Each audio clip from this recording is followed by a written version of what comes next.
안녕하세요. 미국 주식하는 임계인입니다. 오늘 미국 시장 한번 보겠습니다. 구독과 좋아요 부탁해요. 오늘 시장은 9월이라는 계절적 특성에 더해 기대에 못 미친 8월 신규 고용이 투자자들을 움츠러들게 만들어 3대 지수는 일찍 하락을 하는 모습을 보여줬죠. 우선 3대 지수는 장 초반 노동시장을 중심으로 확실한 하강세로 접어들었다는 우려가 확산하면서 증시는 직격탄을 맞았고 실업률은 한 달 전보다 0.1% 낮은 4.2%로 떨어졌지만 신규 취업자 수가 14만 2천 명으로 시장 예상치 16만 1,000명에 크게 못 미친 것이 확인되자 투자자들은 패닉에 휩싸이는 모습을 나타냈습니다. 특히 이날은 6월과 7월 신규 취업자 수가 대폭 하향 조정되면서 노동시장이 급격히 둔화하고 있는지 모른다는 우려가 증폭됐는데 이로 인해 이것은 주로 성장 우려에 의해 주도되는 감정 주도적 움직임이라 시장은 나쁜 소식은 나쁜 소식인가 그렇지 않으면 나쁜 소식은 좋은 소식인가라는 혼란과 페드가 시장이 예상하는 것보다 공격적으로 움직일 것이라는 희망 사이에서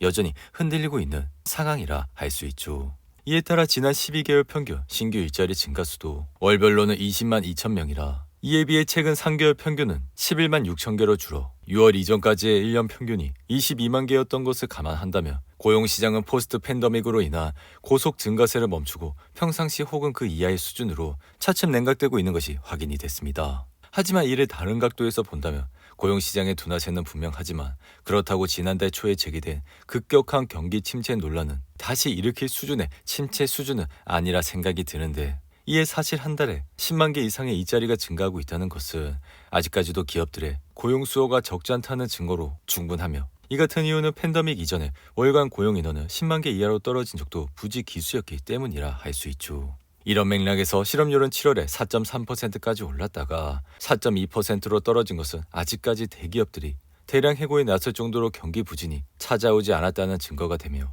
8월 초 경기 침체 논란이 불거졌을 때 일부 비관론자들은 8월 실업률은 7월 추세대로 4%대 중반으로 솟아오를 것이라고 단정하는 모습까지 보여줬습니다. 이에 개인적인 생각은 고용인원 측면에서 시장이 동결에 가깝게 유지되곤 있지만 기업들은 아직까지 직원을 해고하지 않고 있어 일부에선 해고가 이뤄지지만 상황이 악화되는 전형적인 경기 침체의 모습은 분명히 아니라 생각이 드는데 이어 전기차 대장주 테슬라는 이날 8% 이상 추락하며 $210 선을 간신히 지켰고 테슬라는 차량의 완전 자율주행을 목표로 개발하고 있는 소프트웨어 FSD의 판매를 내년 1분기에 유럽과 중국으로 확대한다는 소식에 이틀에 거쳐 10%가량 급등은 했지만 상승폭이 컸던 만큼 이날은 낙폭 역시 커진 모습을 나타냈습니다. 이에 테슬라는 지난 7월 $263를 찍은 이후 2분기 실적에서 시장 예상치를 하회하는 주당 순이익을 기록해 주가는 하염없이 하락을 했다가 현재는 잠시 반등을 하고 있는 모습을 나타내고 있는데 하지만 테슬라의 성장은 여전히 5% 아래에서 머물고 있어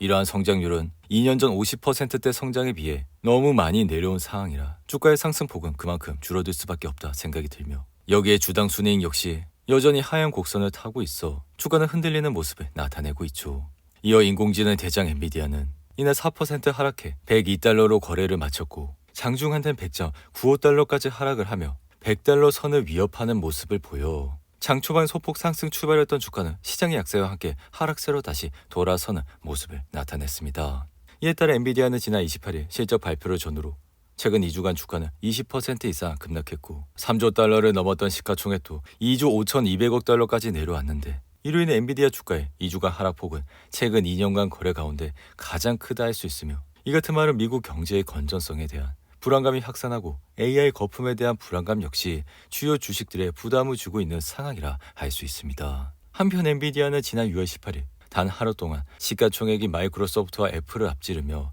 1위를 차지했는데 문제는 과거 역사를 돌아보면 한때 시총 1위에 올랐던 기업들의 이후 주가 흐름이 마이크로소프트와 애플을 제외하고 그다지 좋지 않았다는 점이라 할 수 있죠. 이로 인해 IBM과 시스코, GM을 비롯해 엑스모빌이 모두 이 같은 운명을 걸었고 시총 1위의 저주를 피하고 주가가 상승세를 지속해 주식시장의 선두주자로 남아있는 기업은 마이크로소프트와 애플뿐이라 할 수 있는데 이로 인해 엔비디아 주가는 제2차 세계대전 이후 가장 빠른 속도로 시총 1위에 오른 만큼 이러한 급등세는 2022년 말 생성형 AI 챗봇인 챗GPT 출시 이후 AI 기술에 대한 기대감이 커진 덕분이라 할 수 있습니다. 이에 지금의 관심사는 엔비디아가 과거의 대부분의 시총 1위 기업과 마찬가지로 주가 하락세를 겪을지 아니면 마이크로소프트와 애플처럼 시장의 선두주자로 남을지라 할 수 있으며 개인적인 생각은 앞으로 블랙엘이 적절한 수익을 창출할 수 있는지 여부가 명확히 드러나는 내년 1분기 엔비디아의 실적에서 그 답이 나올 것이라 생각이 듭니다. 그리고 AI가 메타버스와 같은 운명을 피하려면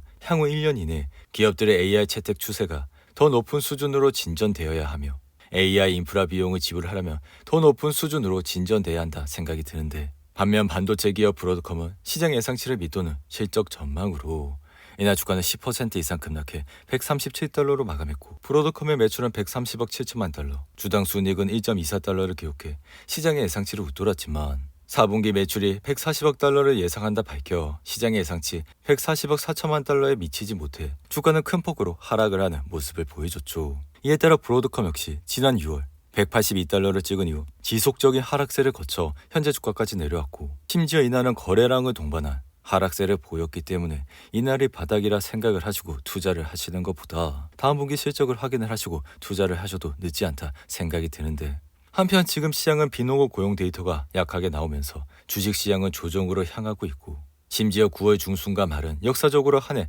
최악의 2주인 데다 지금은 추세를 추정하는 펀드들의 현재 매수 여력이 거의 없어. 여기에 기업들의 자사주 매입도 3분기 어닝 시즌을 앞두고 금지 기간으로 들어갔기 때문에 주식시장은 여전히 흔들리고 있는 모습을 보여주고 있죠. 이에 개인적인 생각은 이러한 조정은 적어도 대선이 끝날 때까지 이어질 것이라 생각이 드는데, 이에 시가총액 1위 기업 애플은 이날 0.7% 하락해 220달러로 마감했고, 애플은 다행히 다가오는 9월 9일 아이폰 16 이슈로 인해 다른 빅테크와는 달리 낙폭을 줄이며 여전히 50일 이동 평균선에서 머물고 있는 모습을 나타내고 있습니다. 이에 애플은 이번 아이폰 16에 애플의 차세대 칩인 A18 칩을 탑재해 성능과 효율성을 전작 대비 크게 개선할 예정이라, 이러한 AI18 칩은 머신러닝과 AI 기능 지원에 탁월한 성능을 낼 것으로 예상이 되는데, 여기에 더해 아이폰 16은 A18 칩과 시너지를 낼 수 있도록 기존 6기가 램에서 8기가 램으로 증가해 애플 인텔리전스가 원활하게 실행되며, 이를테면 실시간 언어 번역이 가능해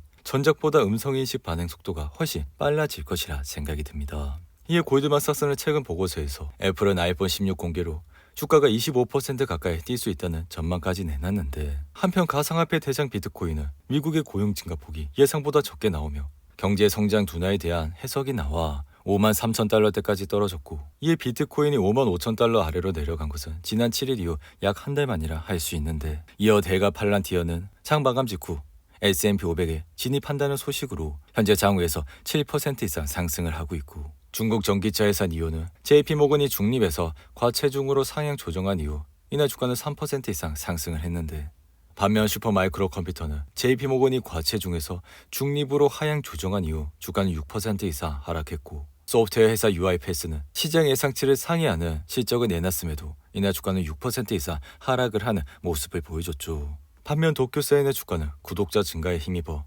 2분기 실적이 시장 예상치를 넘어서며 주가는 4% 이상 상승했고, 가이드와이어 소프트웨어 역시 주당 순이익 62센트와 2억 9,150만 달러의 매출을 기록하면서 이날 주가는 12% 이상 급등을 하는 모습을 나타냈습니다. 오늘도 8분이 넘는 긴 영상 끝까지 시청해 주셔서 감사하고요. 가시기 전에 구독과 좋아요 잊지 마시고, 그럼 저는 다음 영상에서 찾아뵙겠습니다. 감사합니다.